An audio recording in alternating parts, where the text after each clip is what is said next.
जो मैं Sujeet Kumar Singh in focus classes governor से आज हम लोग डिस्कस करेंगे इन संस्थान में हुए ऑफलाइन यूपी पुलिस के सेट का। ठीक है, 76 नंबर क्वेश्चन आपका है कि यदि किसी घन के विकर्ण की लंबाई 8√3 सेंटीमीटर है तो उसका पृष्ठीय क्षेत्रफल क्या होगा।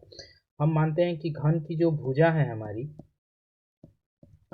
घन की भुजा जो है x है। ठीक है, तो घन का विकर्ण जो होता है वो होता है √3x। ठीक है, और यहाँ पर हमें विकर्ण की ही लंबाई दे रखी है, यानी √3x का जो मान है वो है 8√3।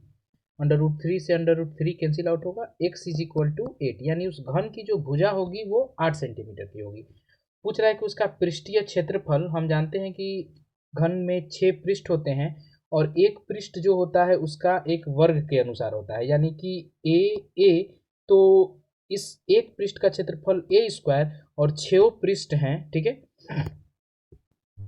जैसा कि आप इसमें देख सकते हैं कि 6 पृष्ठ आपके हो जाएंगे, तो एक पृष्ठ वर्ग के आकार का होगा, एक पृष्ठ वर्ग के आकार का होगा, यानी लंबाई और चौड़ाई ए, तो इसके एक पृष्ठ का क्षेत्रफल ए स्क्वायर और 6 पृष्ठ हैं तो 6a स्क्वायर। ठीक है, यानी 6 इंटू में ए का मान हमारा जो है 8 है, तो 8 इंटू 8 यानी कि 64। ठीक है, और 6 में 64 का गुणा कीजिएगा तो 384। Option number B. 77 नंबर क्वेश्चन है हमारा कि राहुल ने कुछ वस्तुएं 10 रुपये प्रति वस्तु की दर से खरीदी और उतनी ही वस्तुएं, हम यहाँ मान लेते हैं कि उसने 10 वस्तुएं टोटल खरीदी। ठीक है, तो 10 वस्तुएं जब उसने खरीदी तो 10 वस्तुएं 10 रुपये प्रति के हिसाब से, तो 10 वस्तुएं 10 रुपये प्रति के हिसाब से, और साथ में उतनी ही वस्तुएं यानी 10 वस्तुएं जो है 14 रुपया के प्रति वस्तु के हिसाब से, यानी कि टोटल मैं सीपी अगर पूछूं तो 100 और प्लस में 140 बराबर 240। ठीक, 240 रुपए की उसने वस्तुएं खरीदी और टोटल जो 20 वस्तुएं 10-10 करके खरीदी थी उसने उसने 13 रुपए की दर से बेच दिया, यानी एसपी हो जाएगा उसका 260। ठीक है, पूछ रहा है कि राहुल को कितने प्रतिशत की लाभ या हानि हुई, प्रॉफिट हुआ है, कितना बढ़ा, 20 कहाँ से, 240 से गुणा में 100। ठीक है, यहाँ से आप कटा दीजिए इसको। ठीक है,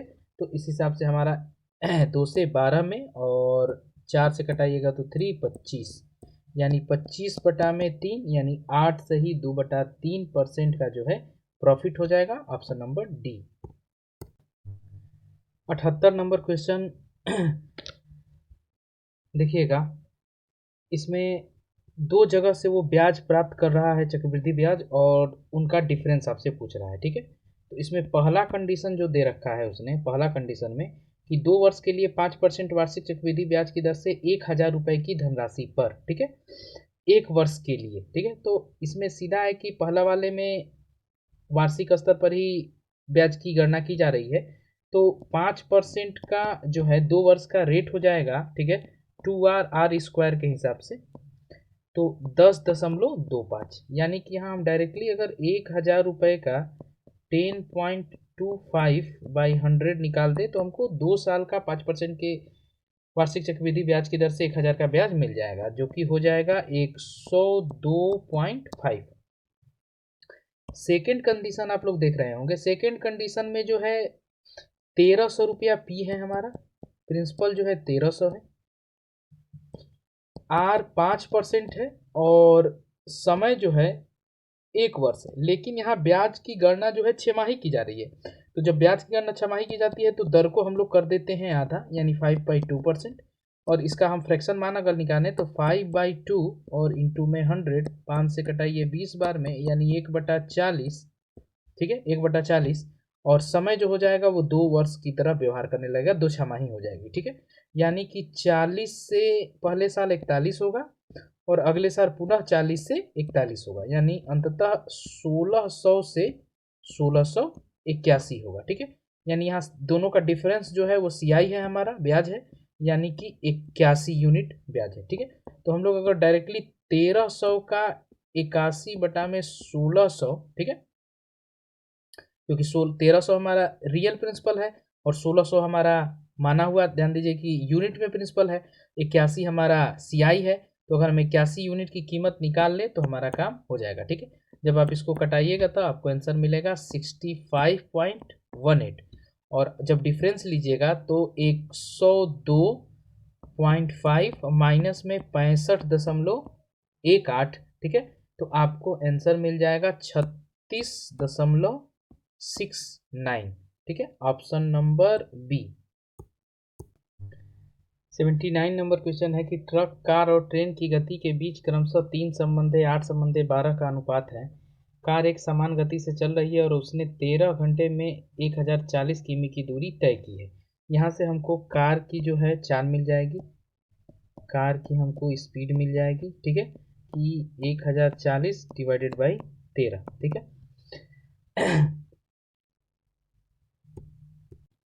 13 वाटे 104 यानी 80 किमी प्रति घंटे की स्पीड से कार चल रही है, ठीक है। जबकि इनका अनुपात दे रखा है कि ट्रक, कार और ट्रेन की गतियों का अनुपात जो है 3, 8, 12 है और कार का 8 यूनिट है, तो इसकी कीमत 80 किमी प्रति घंटा है, यानी कि एक यूनिट की कीमत हम लोग समझ सकते हैं कि 10 है। यानी ट्रेन की गति 120 हो जाएगी और ट्रक की गति हो जाएगी 30, ठीक है। और हमसे पूछा है कि ट्रक और ट्रेन दोनों की मिलाकर औसत गति, ठीक है। तो ट्रक और ट्रेन की औसत गति आप ले लीजिए, ट्रक की हमारी 30 हो जाएगी और ट्रेन की 120 और डिवाइडेड बाई 2, यानी कि 150/2 बराबर 75 किमी प्रति घंटा, option number A. 80 number question देखिएगा कि a+1/में b बराबर 1 है, ठीक है। तो यहाँ पर अगर हम a का मान जो है b के फेवर में कर लें और यहाँ पर भी देखिए दोनों में कॉमन b है हमारा, तो a और c का मान c+1/a का मान पूछ रहा है। तो अगर हम a और c को b के फेवर में कर लें तो दोनों का मान पुट करके हम यहाँ से आंसर ले सकते हैं, ठीक है। तो हम यहाँ लिख सकते हैं a+1/में b बराबर 1, तो a बराबर 1 माइनस में 1/b, ठीक है। आगे इसको जब हम हल करेंगे तो a बराबर लिख सकते हैं b-1 डिवाइडेड बाई b, ठीक है। और हमें 1/a का मान चाहिए, तो 1/a बराबर जस्ट इसका उल्टा, यानी b/में b-1, ठीक। यहाँ से हमने a का मान b के फेवर में निकाल लिया। दूसरा हम आ जाते हैं c के लिए, तो यहाँ पर दिया हुआ है कि b प्लस में 1/c इज इक्वल टू 1, ठीक है। तो 1/c बराबर लिख सकते हैं 1 माइनस b, और केवल c का मान अगर हमको चाहिए तो हम लिख सकते हैं 1/में 1 माइनस b, यानी हमको 1/a का मान भी मिल गया और c का भी मान मिल गया, यानी हमें पुट करना है c प्लस 1/a का मान, ठीक है। तो c की जगह पर हम लिख सकते हैं 1/1 माइनस b, ठीक है।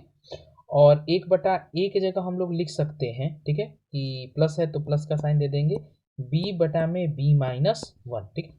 यहाँ पर हम एक काम और एक्सचेंज करेंगे इसका कि 1 माइनस बी, यहाँ पर 1 माइनस बी करेंगे तो पूरी राशि माइनस में हो जाएगी, यानी 1/1 माइनस बी, और ये पूरी राशि माइनस में, यानी माइनस में b/1 माइनस बी, ठीक है।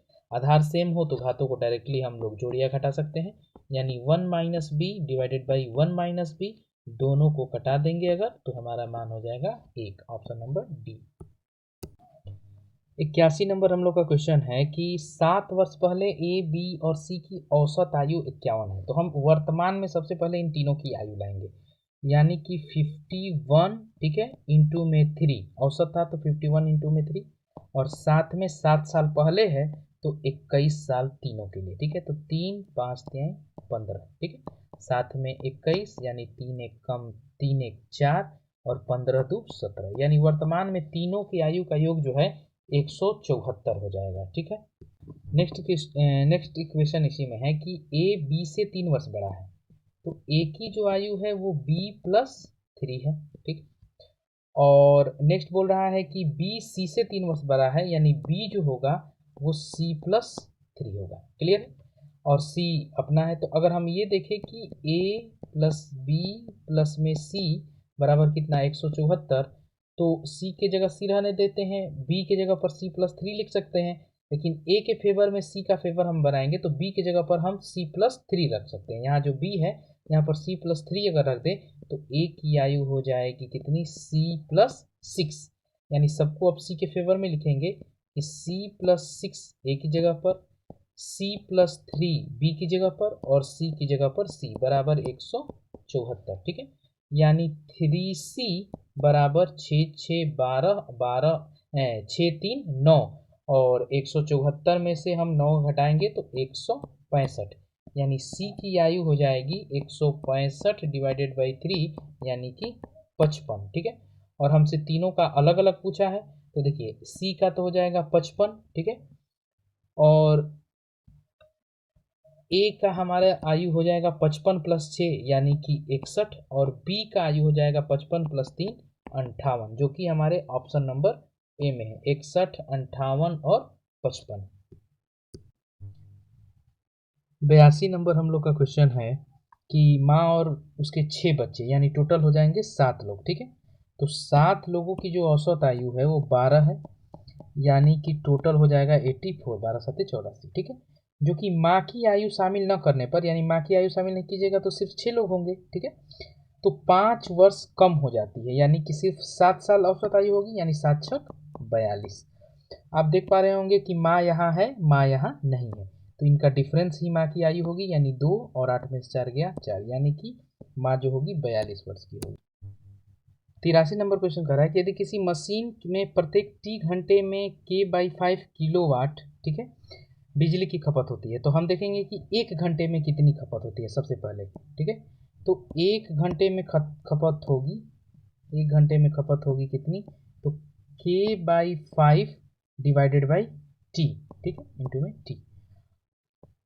आगे बढ़ेंगे, खपत होती है तो 1 घंटे में एक मशीन के द्वारा K/5 इंटू में टी किलोवाट खपत करता है बिजली। ऐसे 3 मशीनों को 10 घंटे के लिए चला जाता है। तो सबसे पहले तो ऐसी 3 मशीनें हैं और प्रत्येक को 10 घंटे के लिए, ठीक है। यानी टोटल कितना, तो कहेगा कि 5 से कटा दीजिए 2 बार में, यानी 6K/T, ठीक है। ऑप्शन नंबर सी हमारा आंसर हो जाएगा।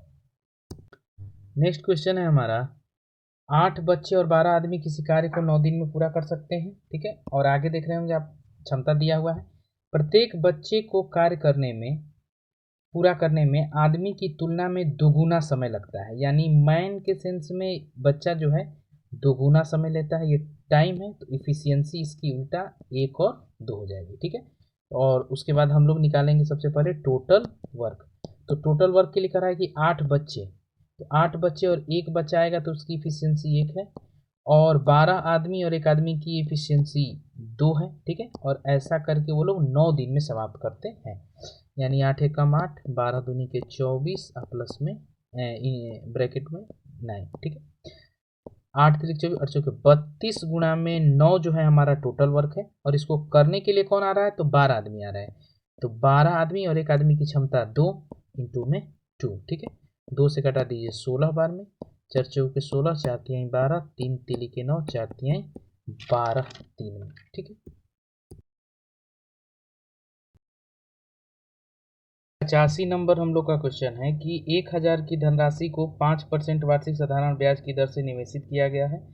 यदि प्रत्येक 10 वर्ष के बाद ब्याज को मूलधन में सम्मिलित कर दिया जाए तो 2000 का मिश्रधन कितने समय बाद प्राप्त होगा। तो सबसे पहले तो हम एक 10 साल का टेन्योर लेते हैं कि इस दौरान मेरी पूरी राशि 1000 की राशि कितना अमाउंट बन जाएगी, ठीक है। तो 85 नंबर हम लोग का क्वेश्चन है, ठीक है। आगे बढ़ते हैं कि 1000, ठीक है, और 5% वार्षिक एसआई है, ठीक है। तो 10 वर्ष में 50% मिल जाएगा, और 100% हमारा प्रिंसिपल, यानी 1000 राशि 10 वर्ष में 150% हो जाएगी। क्लियर, यानी कितना पैसा हो जाएगा, तो 1500 रुपये। और हमें जाना कहाँ है, तो 2000 का मिश्रधन हमें प्राप्त करना है। तो हम देख रहे हैं कि 2000 प्राप्त करने के लिए ऑलरेडी 1500 तो हो चुके हैं 10 साल में, यानी कि 500 और हमको ब्याज मिल जाए तो हमारा पूरा टारगेट कंप्लीट हो जाएगा 2000 का। तो हम देख रहे हैं कि यहाँ हमको 500 रुपया ब्याज चाहिए, और ये 500 रुपये ब्याज के लिए मूलधन क्या इस्तेमाल होगा, तो मूलधन हमारा इस्तेमाल होगा ये 1500। तो सीधा है कि हम कर देते हैं कि SI बराबर PRT/100, ठीक है। यानी SI की जगह पर 500, P की जगह पर 1500, ठीक है। समय को हम T ले लेते हैं, और रेट हमारा जो है 5% के बराबर, ठीक है, डिवाइडेड बाई 100, ठीक है। आगे इसको हम कटाते हैं, ठीक है। तो 5 से 5 को आप कट कर दीजिए, यानी कि t इज इक्वल टू कितना, तो 100/15, यानी कि 5 से 20 यानी 3, यानी 6 सही 2/3 वर्ष। ठीक है, और ऑलरेडी 10 वर्ष हमारा पहले का हो चुका है यहाँ पर 10 वर्ष, यानी टोटल जो समय होगा 10 ईयर और साथ में 6 सही 2/3 साल, यानी टोटल 16 सही 2/3 वर्ष। ठीक है, ऑप्शन नंबर डी। 86 नंबर हमारा क्वेश्चन है। 86 नंबर बोल रहा है कि एक कर्मचारी के भत्ते और उसके मूल वेतन के भत्ता जो है मूल वेतन का 165% है। तो हम मान लेते हैं कि उसका जो मूल वेतन है वो 100% के बराबर है। तो यहाँ पर भत्ता जो उसका अलाउंस जो है वो कितना हो जाएगा, तो 100 का 165% यानी कि 165%। ठीक है, और समग्र वेतन जिसमें कि मूल वेतन और भत्ता दोनों शामिल हो, तो ये परसेंटेज में हो जाएगा 265% के बराबर। ठीक है, जिसमें मूल वेतन और भत्ते दोनों शामिल हो, और इसी का अमाउंट हमको दे रखा है 11,925। तो मूल वेतन कितना, मूल वेतन ऑलरेडी हम लोग 100% माने हैं, यानी 11,925 जो है 265 के बराबर, तो 100% की कीमत कितनी। ठीक है, जब आप इसको हल कीजिएगा तो आपको मिल जाएगा 4500, आंसर हो जाएगा सी। 87 नंबर क्वेश्चन हम लोग का है कि एक व्यक्ति ने ब्रांड ए की 4 कमीजें और ब्रांड बी की कुछ कमीजें ऑर्डर दिया। ठीक है, ब्रांड ए की एक कमीज का मूल्य ब्रांड बी के एक कमीज के कीमत से दोगुना था। ठीक है, तो जैसे देखिए ब्रांड ए ये हो गया, बी ये हो गया। ठीक है, और कमीजों की ये यहाँ हम संख्या लिखेंगे और यहाँ पर लिखेंगे मूल्य। क्लियर, तो संख्या ए ब्रांड की कमीजों की थी 4, बी की नहीं पता है तो मान लेते हैं x। क्लियर है, और ब्रांड ए की एक कमीज का मूल्य ब्रांड बी के कमीज से दुगुना था, तो अगर 2 रुपये का ए एक कमीज पड़ता है तो बी वाला कमीज 1 रुपये का पड़ेगा, यानी टोटल पेमेंट कितना उसको स्टार्टिंग में करना होगा। तो देखिए 4 दूनी के 8 और साथ में एक से कम x, यानी शुरुआत में अगर उसको इस सारे वस्तुओं के लिए पेमेंट करना होता तो 8 + x पेमेंट करना होता, लेकिन जब ध्यान दीजिएगा कि माल पहुंचा उसके पास तो ये स्थिति बदल गई थी, यानी संख्याएं तो संख्याएं जो थी, मूल्य तो आपका 2 और 1 ठीक था, लेकिन संख्याएं जो थी वो ए वाली x कमीज मूल्य ब्रांड एक में दुगना था। माल आने पर पता चला कि दोनों ब्रांडों की संख्या आपस में बदल गई है, यानी कि जो चीजें हमको मंगानी थी ए वाली 4 तो वो आया है x, और बी वाली मंगानी थी x तो वो आया है 4, यानी अब यहाँ पर कीमत कितनी, तो आप देखिएगा 2x और 4। ठीक है, 2x और 4, यानी कि यहाँ पर पेमेंट वो कितना किया है, तो बोली 2x प्लस में 4, और ये जो पेमेंट है वो पहले वाले की अपेक्षा 40% ज़्यादा है, यानी हम लिख सकते हैं कि 8 + x का अगर हम 140% निकाल दें तो ये बराबर हो जाएगा 2x + 4 के। ठीक है, आगे हम हल करते हैं, 20 से कटाइए इसको 7 बार में, ये 5 बार में। ठीक है, यानी 8 × 7 = 56 प्लस में 7x बराबर में 5 इधर आ जाएगा तो 10x और प्लस में 5 के 20। ठीक है, 7x इधर ट्रांसफर 20 इधर, यानी 36 = 3x, यानी x बराबर कितना 12। और पूछ रहा है आपसे कि ब्रांड ए की कमीज तथा ब्रांड बी की कमीज के साथ अनुपात, तो ए की संख्या 4 थी और बी की आपकी संख्या हो जाएगी 12, यानी रेशियो बनेगा 1:3 का, ऑप्शन नंबर बी। 88 नंबर हम लोग का क्वेश्चन है कि संजय द्वारा अंग्रेजी तथा गणित में प्राप्त किए गए कुल अंक 170 है, यदि दोनों विषयों में उसके प्राप्त अंकों का अंतर 10 हो, यानी कि हम मान लेते हैं कि इंग्लिश और प्लस मैथ का टोटल कितना 170 और इंग्लिश माइनस मैथ का डिफरेंस कितना 10। ठीक है, यहाँ पर हम हल करते हैं तो 2e बराबर हो जाएगा आपका 180, यानी e बराबर हो जाएगा आपका 90, यानी मैथ में कितना, तो कहिएगा 170 माइनस में 90 बराबर में 80। ठीक है, तो इन विषयों के प्राप्तांकों का अनुपात कितना, ठीक है, तो आप कह सकते हैं 9/8। ठीक है, ऑप्शन नंबर सी हो जाएगा। 89 नंबर प्रश्न है हम लोगों का। ठीक है, कि यदि 2 अंकों की किसी संख्या को उसके अंकों के योग से विभाजित किया जाता है तो पहले तो हम देख लेते हैं कि 2 अंकों की संख्या हमारी क्या होगी, तो उसको लिखते हैं 10x प्लस में y। ठीक है, आगे कहते हैं कि विभाजित उसके अंकों के योग से। तो देखिए भाज्य बराबर क्या होता है, भागफल गुणा में भाजक और प्लस में शेष। क्लियर। तो भाज्य हमारा क्या है, तो वो संख्या है 10x प्लस में y। भागफल कितना है, तो कह रहा है कि भागफल 6 आता है, और भाजक कौन है, तो इन संख्याओं का योग यानी x प्लस वाई। और शेष कितना, तो 3। ठीक है, यहाँ से हम इसको हल करेंगे। ठीक है, तो एक जैसे इसको आप हल कीजिएगा तो एक इक्वेशन आपका बन जाएगा 4x जैसे 10x प्लस में y बराबर में 6x प्लस 6y प्लस में 3। ठीक है, ट्रांसफर करेंगे इसको, 6y को यहाँ ले आएंगे तो ये हो जाएगा 4x आपका, और 6y को इधर ट्रांसफर करेंगे तो माइनस में 5y इज इक्वल टू 3। ठीक है, ये इक्वेशन आपका 1 हो जाएगा। ठीक है, अब इसी में एक दूसरी स्थिति भी यही बताया है कि यदि अंकों को उल्टा कर दिया जाए, तो अंकों को उल्टा कर दीजिएगा तो जो नया आपका नंबर बनेगा 10y प्लस में x बन जाएगा। ठीक है, 10y प्लस में x, और फिर से वही इक्वेशन कि 10y प्लस में x प्राप्त करने के लिए आपको क्या करना होगा, तो यहाँ पर आपको देखिएगा सेकंड वाले में भागफल 4 आ रहा था और शेषफल 9। ठीक है, शेषफल 9 यानी कि भागफल की जगह पर हम लोग 4 लिख दें। ठीक है, और अंकों का योग कितना, तो y प्लस एक्स। ठीक है, या x प्लस वाई एक ही बात है, और शेषफल जोड़ दीजिए 9। ठीक है, तो जब आप इसको यहाँ से हल कीजिएगा तो आपको मिल जाएगा 2y माइनस में x इज इक्वल टू 3। ठीक है, अब ये इक्वेशन 1 हो गया आपका और ये इक्वेशन 2 हो गया। ठीक है, इन दोनों को जब आप हल कीजिएगा, ठीक है, तो यहाँ से आपको y का मान जो है 5 मिल जाएगा। ठीक है, और y का मान किसी भी इक्वेशन में पुट कीजिएगा तो x का मान जो है आपको मिल जाएगा 7। ठीक है, तो आगे पूछ रहा है कि संख्या के अंकों का योग कितना, तो 5 प्लस में 7 बराबर कितना, 12। Option number C.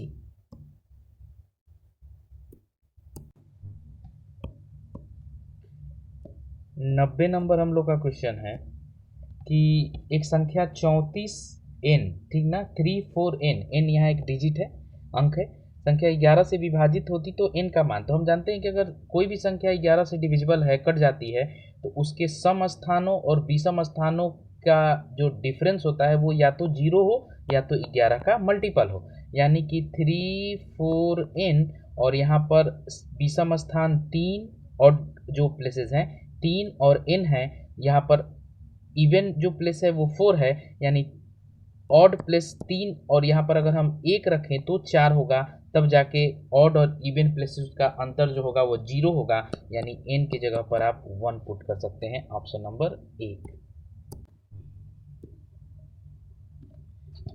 91 नंबर हम लोग का क्वेश्चन है 91 कि अर्पण अपनी मृत्यु के पश्चात अपनी संपत्ति का 1/3 भाग अपने विधवा पत्नी के नाम छोड़ता है और शेष संपत्ति का 3/5 भाग अपनी पुत्री को। ऐसे प्रश्नों में हम लोग सबसे पहले जो है इनके हर को बराबर कर देते हैं, जिससे कि हमको ये पता चल जाता है कि टोटल यूनिट में कितनी राशि और कितने भागों में बटी है। जैसे देखिए कि 1/3 भाग अपनी विधवा पत्नी को, तो पत्नी को जो हिस्सा दिया वो 1/3। क्लियर, और शेष संपत्ति का 3/5। तो देखिए 3 टुकड़ा किया, 3 टुकड़ा में 1 टुकड़ा पत्नी को, तो शेष कितना बचाएगा, तो 2/3। क्लियर, और शेष संपत्ति का 3/5 यानी इसका 3/5 जो है अपनी पुत्री को दे दिया है। क्लियर, और उसके बाद पुत्री के नाम छोड़ा और शेष संपत्ति पुत्र को। तो सबसे पहले तो देखिए 1/3 और यहाँ से हो जाएगा 2/5। क्लियर, यानी कि अगर हम इन दोनों के हर को बराबर कर दे तो हम तीनों को आराम से बांट सकते हैं। तो जैसे देखिए 3 और 5 का एलसीएम कितना, 15,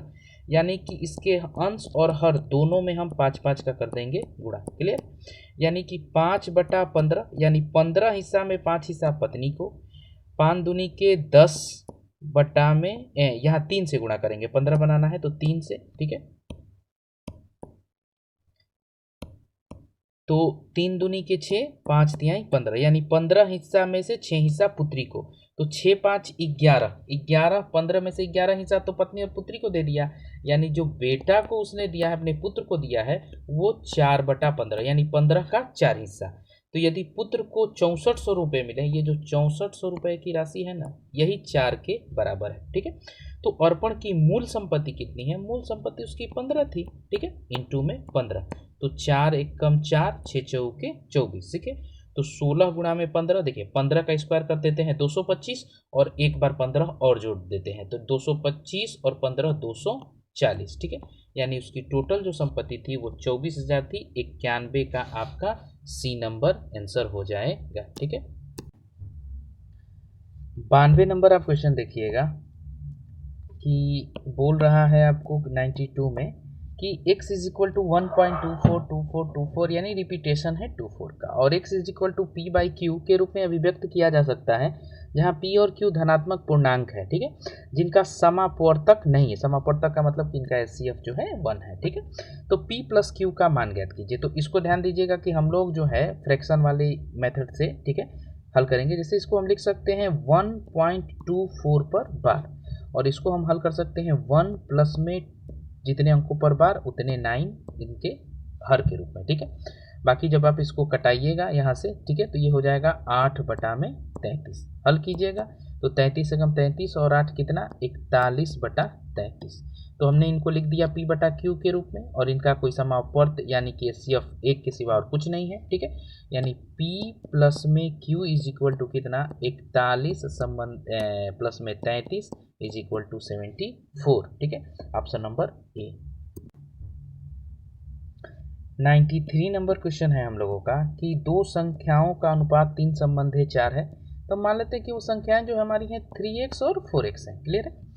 आगे करा है कि उनके मौसा तथा लौसा का गुणनफल 2028 है। हम जानते हैं कि दो संख्याओं का गुणनफल बराबर होता है उनके एलसीएम और एचसीएफ के गुणनफल के। तो हम लिख सकते हैं कि 3x इंटू में 4x इज इक्वल टू 2028। ठीक है, यहाँ से हम x square is equal to लिख सकते हैं 2028 डिवाइडेड बाई आपका 12। ठीक है, इसको कटाइएगा तो मिल जाएगा 169, यानी x जो है 169 का ध्यान दीजिए स्क्वायर रूट जो निकालेंगे आप तो मिल जाएगा आपको 13। ठीक है, आगे पूछा है कि संख्याओं का योगफल कितना। तो देखिए पहली संख्या 13 तिया 39 और दूसरी संख्या 13 चौके 52। ठीक है, तो यहाँ पर जब इन दोनों को जोड़िएगा तो मिल जाएगा 91। Option number D. सबसे पहले आप यहाँ पर DI समझ लीजिए। यहाँ दिया गया है दंड आरेख विभिन्न जनगणना वर्षों में भारत की जनसंख्या करोड़ों में दर्शाता है। आलेख को ध्यानपूर्वक देखिए तथा इस पर आधारित प्रश्नों के उत्तर दीजिए। जैसे कह रहा है कि 1931 में जो है हमारी जनसंख्या थी 27.9। ठीक है, उसी प्रकार 1941 में 31.85 और कंटिन्यूस ऐसे वर्षों में जब जब जनगणना हुई है तब तक का डाटा दिया हुआ है। इसी के आधार पर हमसे कुछ प्रश्न पूछ रहा है वो। ठीक है, तो वो हम लोग देखते हैं। ठीक है, जैसे 94 नंबर जो क्वेश्चन दिया हुआ है देख सकते हैं आप लोग कि बोल रहा है कि वर्ष 1971 है, थोड़ा सा मैं स्प्रिंट है ये, तो 1971 की तुलना में 1981 में जनसंख्या में प्रतिशत वृद्धि कितनी। तो हम देख पा रहे हैं कि 1971 में 54.8 और 1981 में 68.4 है। ठीक है, तो यहाँ से 1981 में कितना इंक्रीज किया है तो देखते हैं कितना बढ़ा है। तो कहिएगा 13.6, कहाँ से 54.8 से। ठीक है, और इंटू में परसेंटेज के लिए 100। जब आप इसको कटाइएगा तो आपको मिल जाएगा 24.8%। Option number A. Next question आप पढ़िएगा 95 नंबर कि किस जनगणना वर्ष में उससे ठीक पहले वाले जनगणना वर्ष की तुलना में जनसंख्या में प्रतिशत वृद्धि अधिक है। ठीक है, तो यहाँ पर हम डाटा देख पा रहे हैं कि प्रतिशत वृद्धि आप देख पा रहे होंगे कि सन 1971 में जो है, ठीक है, 1971 में 54.8 है और कहाँ से 43.92 से। ठीक है, और एक ह्यूज डिफरेंस है आपका 1981 में। तो बाकी यहाँ पर डिफरेंस हम देखेंगे तो देखिए 54 से 68 तक में जो है यानी 6 8 6 14, और यहाँ 54 और 43 में हम देखेंगे। ठीक है, तो यहाँ पर जो है 7 4 11। तो लेकिन कटने के सेंस में हर इसका छोटा होगा, छोटा अगर इसका हर होगा तो सीधा सा बात है कि मान यही बड़ा देगा, ठीक है। बाकी अगर आपको थोड़ा कन्फ्यूजन है तो 1971 और 1981 दोनों चेक कर सकते हैं। बाकी यहाँ पर जो आपका आंसर होगा 1971 के सेंस में आएगा। देखिए कैसे दिखाते हैं, ठीक है। तो 1971 में 54.8 है और 1961 में 43.92 है, ठीक है।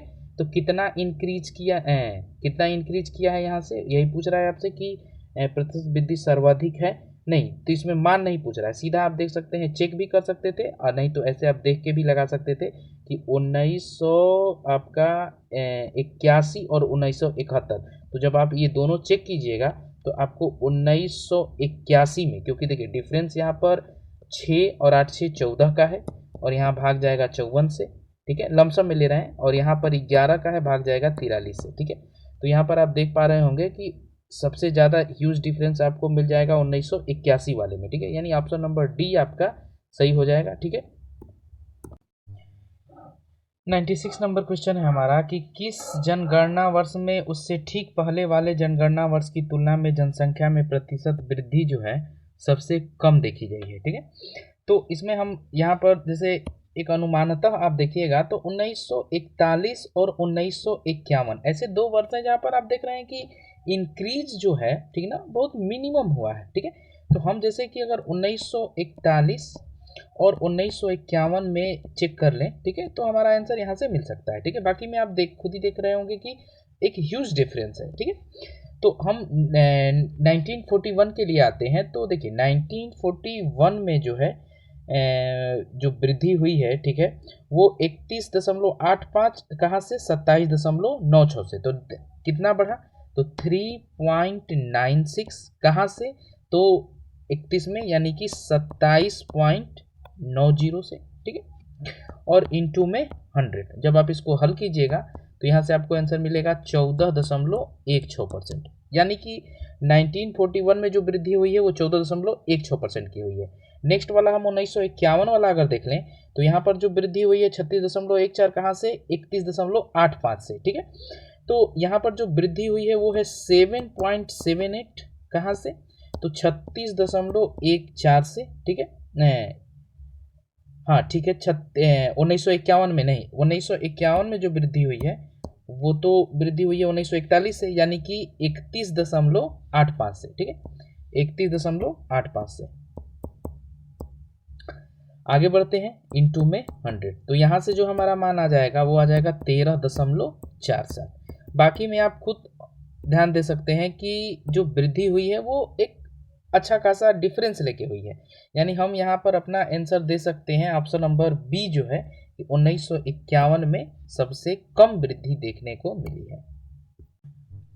98 नंबर आप क्वेश्चन देखिएगा जिसमें दिया गया है कि दिए गए प्रतिरूपों में वर्गों की संख्या ज्ञात कीजिए, ठीक है। यहाँ पर हम आपको बताते हैं, देखिए सबसे पहले कि अगर हम एक वर्ग ऐसे बना लें, ठीक है, एक वर्ग हम लोग ऐसे बना लें तो इसमें आपको टोटल 5 ठो वर्ग मिल जाएंगे। कैसे, तो 1 2 3 4 और एक बड़ा वाला 5।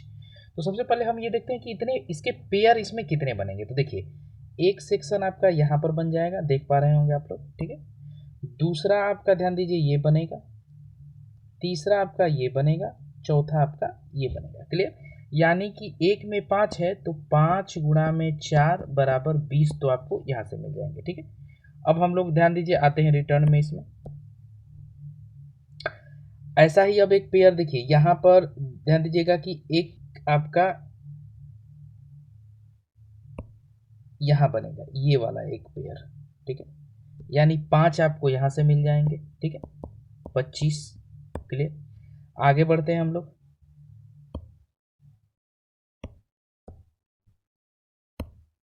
नेक्स्ट देखिएगा 25 हो गए।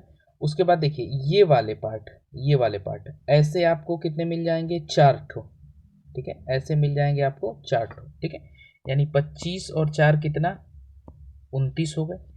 एक ये जो सबसे बड़ा वाला है वर्ग, इसको हम लोगों ने काउंट नहीं किया है, यानी टोटल हो गए 30, ठीक है। आगे और आपको हम दिखाते हैं कि कहाँ से और मिलेंगे, ठीक है। ध्यान दीजिए ये वाले पार्ट अभी हम लोगों ने काउंट नहीं किए हैं, ध्यान से देखिएगा ये वाले सेक्शन, इसके छोटे जो अंदर में ये छोटे छोटे हैं वो तो काउंट हो चुके हैं, लेकिन ये वाले पार्ट आपको काउंट अभी नहीं हुए हैं, ठीक है। यानी कि ऐसे आपको मिल जाएंगे कितने, 4, यानी 34। क्लियर है। आगे और हम आपको दिखाते हैं, एक ठो टोटल 35 आपके बन रहे हैं, ठीक है।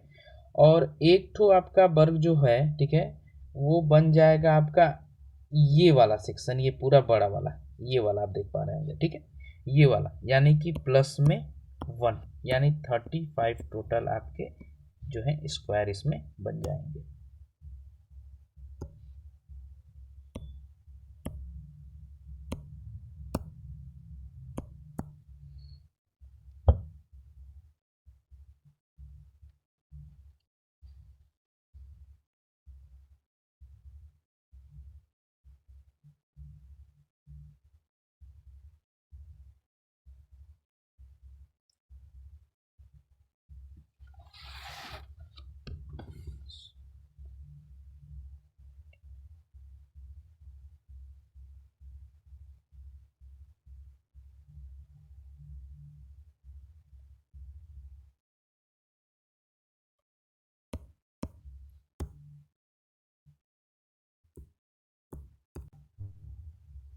नेक्स्ट हम लोग का 99 नंबर क्वेश्चन है, ठीक है, कि कौन सी आकृति प्रश्नाकृति के प्रतिरूप को पूरा करेगी, ठीक है। तो 99 नंबर का आप ए नंबर देख रहे होंगे कि हूबहू आपको अगर इसको उठा के यहाँ पुट कर दीजिएगा तो इस आकृति को ये पूरा करेगा, यानी 99 का ए। 100 नंबर में आप आ जाइए, देखिए ये कॉर्नर पर 3 ठो छोटे छोटे ध्यान दीजिए वृत्त बनाए हैं। तो जब भी देखिए, एक तो पहले इसने यहाँ ऐसे तह मोड़ा है, फिर उसके बाद ऐसे तह मोड़ा है, तो जब ये खुलेगा तो ये तीनों फिर यहाँ पर भी दिखाई देंगे, ठीक है। फिर ये वाला ऐसे खुलेगा तो ये तीनों यहाँ पर भी ऐसे दिखाई देंगे, ठीक है।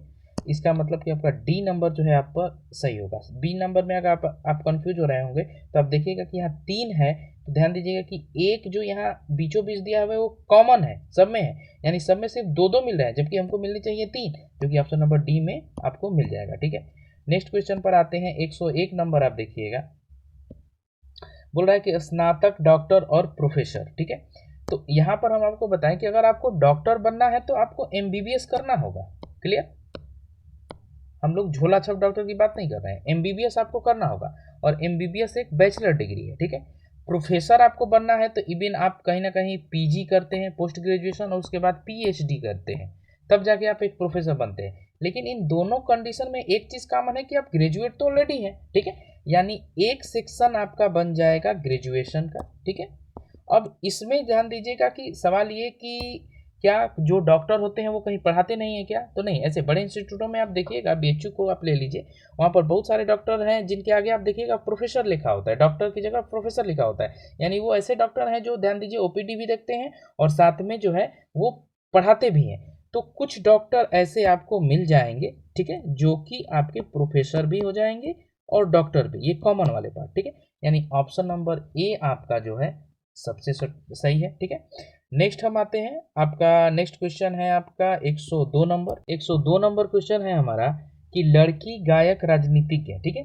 तो एक लड़की जो है वो गायक भी हो सकती है और राजनीतिज्ञ भी, एक राजनीतिज्ञ गायक भी और लड़की भी, और इसका सबसे बेहतरीन एग्जाम्पल आप सुषमा स्वराज को जानते होंगे, ठीक ना, एक पॉलिटिशियन भी थी, एक महिला भी थी, और साथ में एक बढ़िया गायक भी थी, ठीक ना, बहुत कवित्री थी, वो बढ़िया कविता करती थी, ठीक है। तो ध्यान दीजिए बी नंबर आपका सबसे सही होगा, जिसमें ये राजनीतिज्ञ, ये गायक और ये लड़की, और एक तीनों सेक्शन मिला के कि एक ही लड़की जो है वो, क्या वो लड़की गायक और राजनीतिज्ञ हो सकती है, तो ऑप्शन नंबर बी आपका बिल्कुल सही है, ठीक है।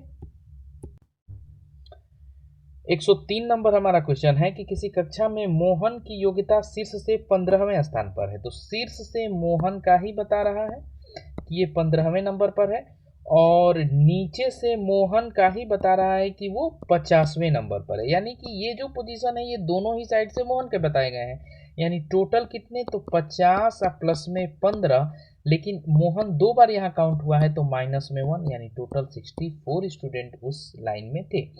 104 नंबर आप क्वेश्चन देखिएगा, दिए गए विकल्पों में कौन विषम है, तो बृहस्पति, पृथ्वी और बुध जो हैं ग्रह हो जाएंगे, सूर्य एक तारा हो जाएगा, इसलिए वो अलग होगा।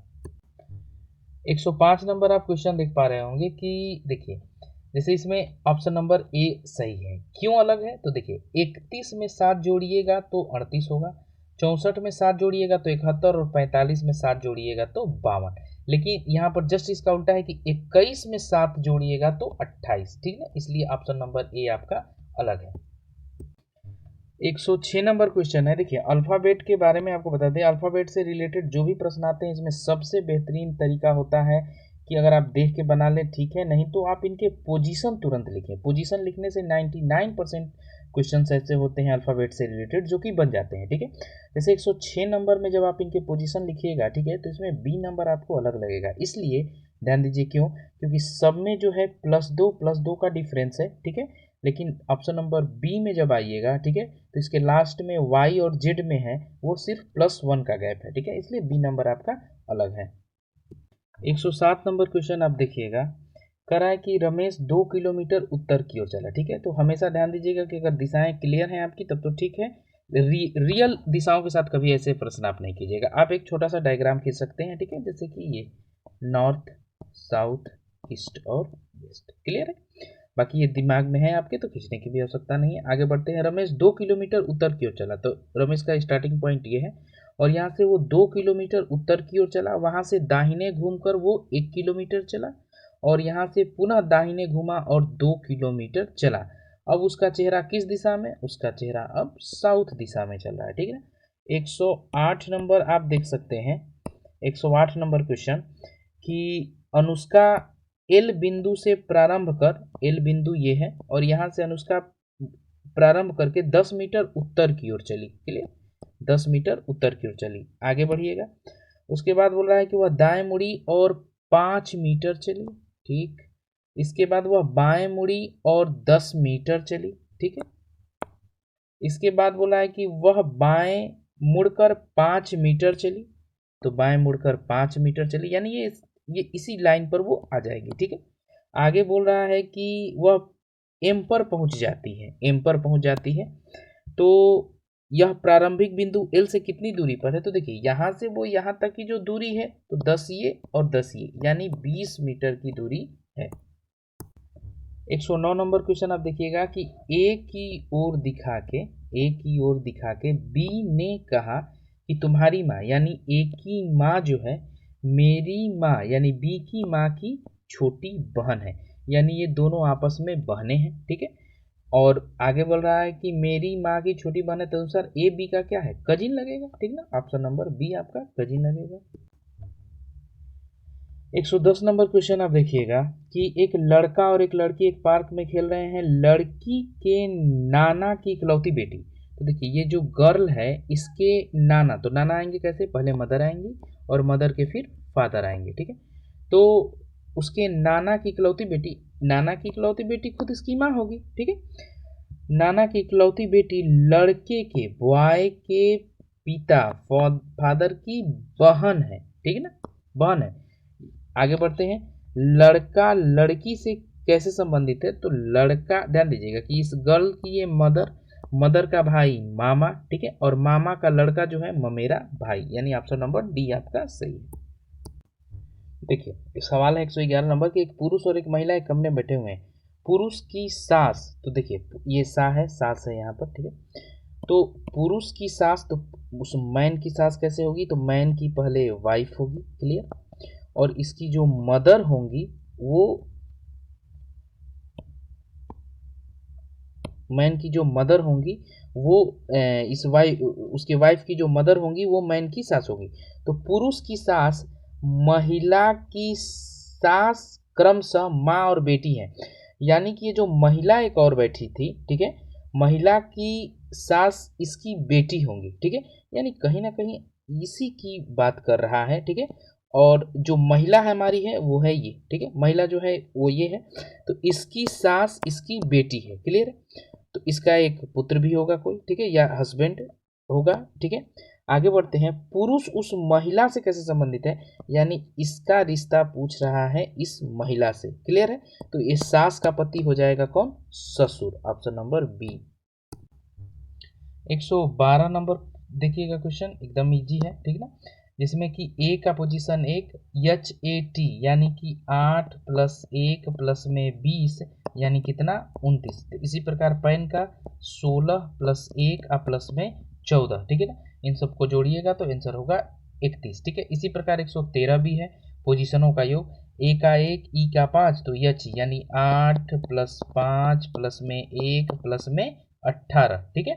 तो इसका आंसर हो जाएगा 32, ऑप्शन नंबर बी, ठीक है। देखिए अल्फाबेट से संबंधित प्रश्नों के लिए एक बात याद है कि ए से लेके जेड तक के पोजीशन आपको टिप पर याद होने चाहिए, ठीक है। यहाँ इजोटी उजोटी भी अब फेल है, ठीक है। सीधा आपको 26 अक्षर का पोजीशन याद रखना है, ये बहुत बड़ा काम नहीं है। याद रखिएगा 10 से 12 प्रश्न आपको हर एग्जाम में बनेंगे, ठीक है। नेक्स्ट हम आते हैं 114 नंबर, ठीक है। देखिए लगातार इन सब प्रश्नों में जो है अल्फाबेट के पोजीशन की आवश्यकता है। 114 नंबर आप आइएगा, ठीक है। तो इसमें देखिए स्टूडेंट का जो है RUTEDOS से साथ किया है संबंध, तो ये किया है -1 प्लस में 1, -1 + 1 -1 + 1, ठीक है। तो इसी प्रकार ध्यान दीजिए स्कॉलर ये RDGPKBQ है, ठीक है।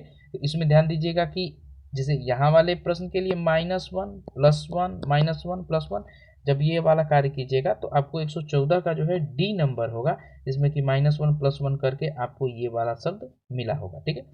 115 नंबर में आते हैं, यहाँ पर जो है पोजीशन में सिर्फ +1 +1 +1 +1 ऐसे किया है, ठीक है। तो आगे बढ़ते हैं, इसलिए 115 का आपका ऑप्शन नंबर हो जाएगा ए, ठीक है। 116 नंबर में हम आते हैं।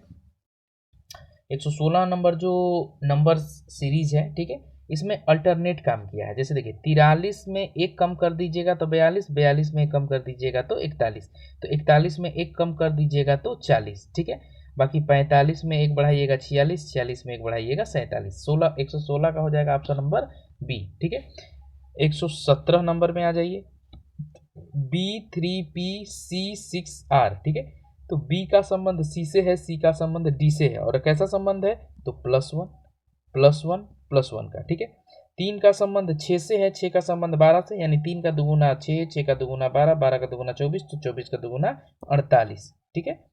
और P और R में क्या संबंध है तो PR +2 R + T +2 T +2 भी, ठीक है। तो भी यानी 24 और प्लस में 2 यानी कि x, ठीक है। तो इस प्रकार आपका 117 का आंसर हो जाएगा ए नंबर, ठीक है। 118 नंबर में आप आइएगा, देखिए तो 1 से 3, 3 से 6, 6 से 10, यानी +2 +3 +4 +5, यानी 10 में +5 कीजिएगा तो मिल जाएगा आपको 15, क्लियर है। आगे बढ़ते हैं, जेड का संबंध है y से -1, y का संबंध x से -1, x का w से -1, तो w -1 यानी कि भी 15 भी, और आप देख पा रहे होंगे ऑप्शन नंबर डी ही एक ऐसा ऑप्शन है जिसमें ये है, बाकी आगे भी आप चेक कर सकते हैं। 118 का हो जाएगा डी। 119 नंबर पर आप आइएगा, देखिएगा कि बोल रहा है कि x जो है वो बड़ा है z से, क्लियर, y z से छोटा है, ठीक है ना, y जो है वो z से छोटा है। आगे बढ़ेंगे हम लोग, जेड जो है वो W से बड़ा है और W जो है वो X से छोटा है, ठीक है। और यहाँ पर ऊपर में हम देख रहे हैं कि X Z से बड़ा है, यानी यहाँ पर भी हो जाएगा X छोटा होगा, X से छोटा होगा Z और Z से छोटा होगा W। आगे बढ़ते हैं, W X से छोटा, समूह में सबसे बड़ा कौन है, आप देख पा रहे होंगे X हमारा समूह में सबसे बड़ा है, ठीक है। ऑप्शन नंबर ए 119 का ए, ठीक है।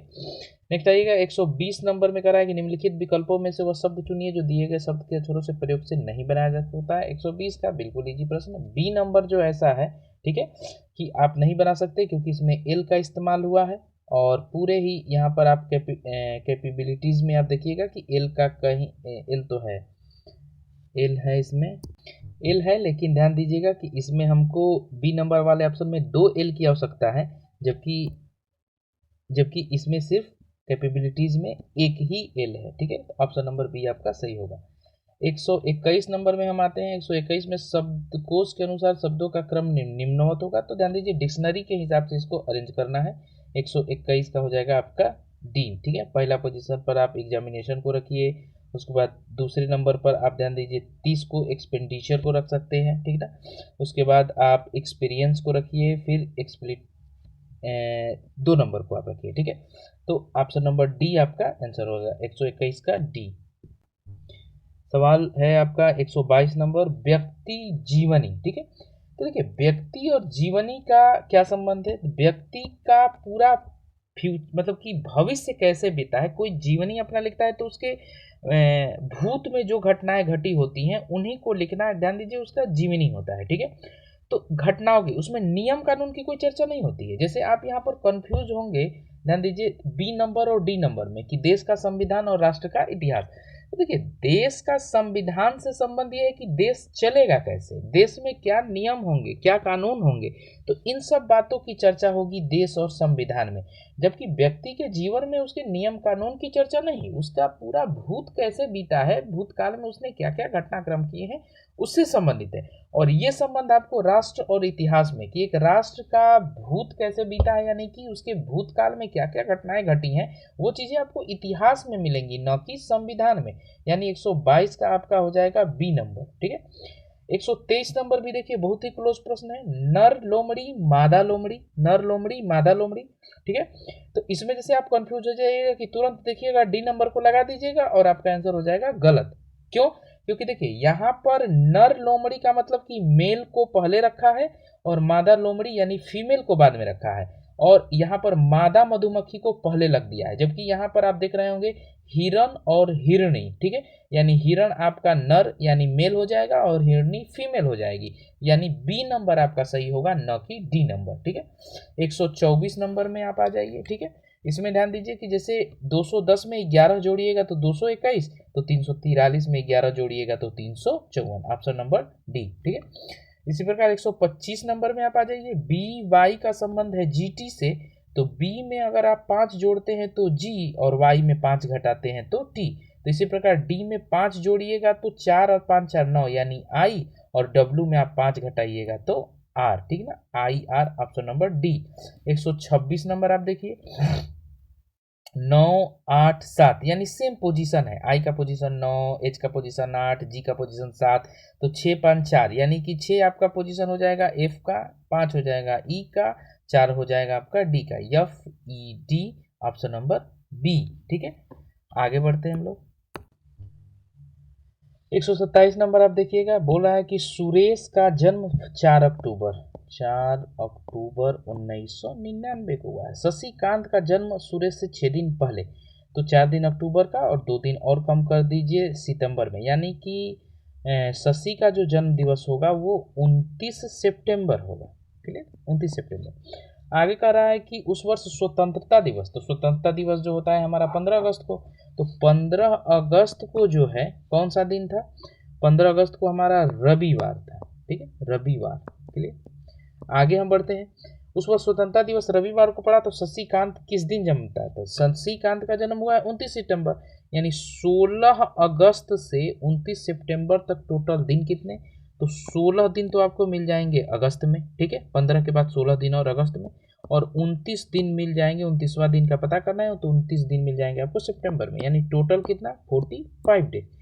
हम 45 डेज आगे नहीं बढ़ेंगे क्योंकि हम ऑड डेज कॉन्सेप्ट जानते हैं। तो 7 से जब इसमें भाग दीजिएगा तो शेष कितना बचेगा 3। ठीक है, यानी कि रविवार संडे, संडे और प्लस में 3, तो संडे का कोड 0 प्लस में 3 यानी कि बुधवार होगा। ठीक है, उस दिन ऑप्शन नंबर बी 127 का बुधवार होगा। ठीक है, 128 नंबर क्वेश्चन आप देखिएगा कि निम्नलिखित प्रश्नों में किन दो गणितीय संक्रियाओं को आपस में बदलकर दिए गए समीकरण को सही कीजिएगा। ठीक है, तो इसमें बहुत ट्रिक काम कुछ करता नहीं है, इसमें आपको बाई ऑप्शन चेक ही करना एक सबसे बेहतरीन तरीका होगा। इसमें आप चेक कीजिएगा तो ऑप्शन नंबर 128 का सी जो है सबसे बेहतर होगा, सही होगा। जो भी आप चेंज करिएगा प्लस और माइनस को तो ये इक्वेशन को सेटिस्फाइड करेगा। 129 नंबर 128 से इजी होता है, इसमें सिर्फ जो चिन्ह होते हैं उनको चेंज कर दिया जाता है, जैसे कि प्लस को गुणा, भाग को गुणा। ठीक है, प्लस का अर्थ घटाव, गुणा का अर्थ जोड़ और माइनस का अर्थ है भाग, यानी जहां भी भाग का चिन्ह देखिए वहां पर आप गुणा लगा दीजिए, जहां प्लस का चिन्ह देखिए वहां पर माइनस लगा दीजिए, गुणा जहां पर देखिए जोड़ लगा दीजिए और माइनस जहां देखिए भाग लगा दीजिए। बाकी एक रूल जो बोडो मास का रूल होता है वो कभी भी आप भूलिएगा नहीं, पहले ब्रैकेट फिर ऑफ, फिर ध्यान दीजिए गुणा, पहले ध्यान दीजिएगा कि भाग फिर गुणा फिर प्लस फिर माइनस। ठीक है, तो 129 को जब हल कीजिएगा तो ऑप्शन नंबर बी आपका सही हुआ। 130 नंबर जो है पासा का प्रश्न है, इसमें ध्यान दीजिएगा कि जैसे पूछा है कि 2 के सामने विपरीत वाली संख्या कौन सी होगी, तो सबसे पहले तो हम देखते हैं कि 2 कहीं ऐसी जगह पर हो और जहां पर दोनों और अक्षर जो है वो कॉमन हो, और ऐसा आपको 1 नंबर और 2 नंबर में मिल रहा है कि 2, ध्यान दीजिएगा कि 6 और 3 यहाँ कॉमन, 6 और 3 यहाँ कॉमन, तो ऐसे वाले आकृतियों में ये सिर्फ ये बता सकते हैं कि 5 के विपरीत 2 होगा, यानी 130 का सी नंबर आपका सही होगा।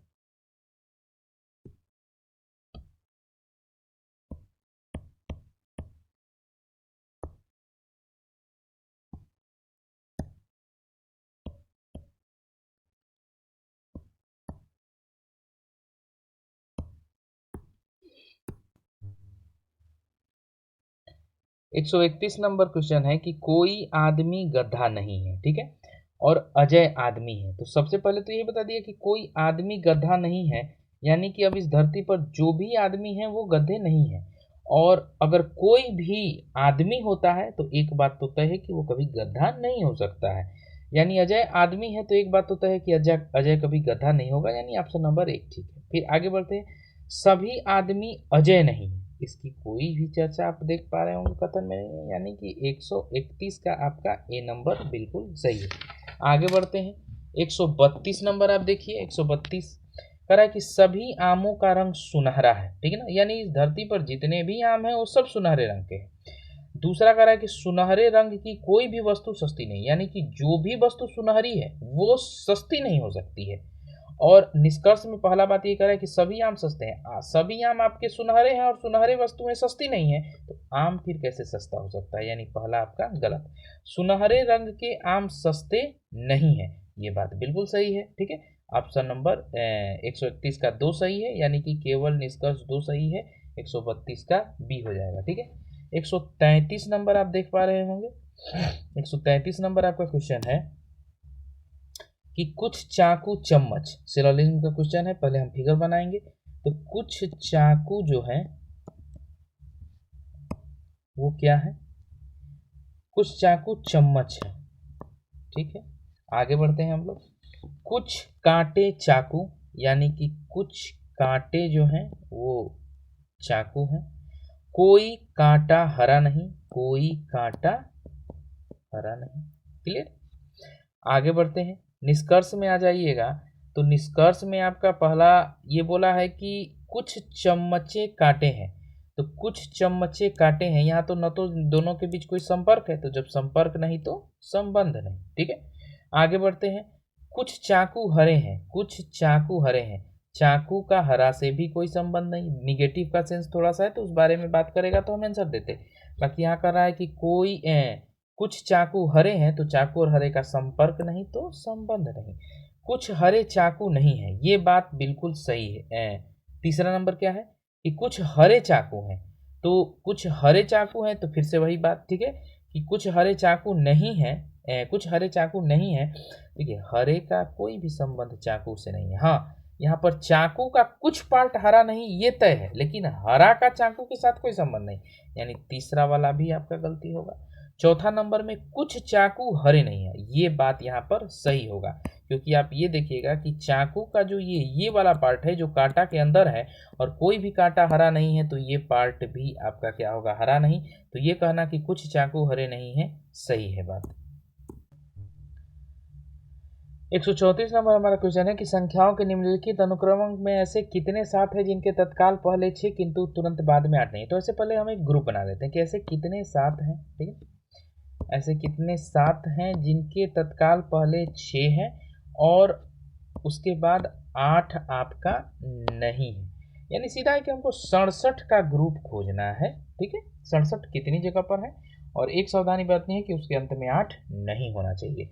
तो यहाँ पर आप देख पा रहे होंगे कि 67 ये है, लेकिन इसके अंत में 8 है, तो ये काउंट नहीं होगा।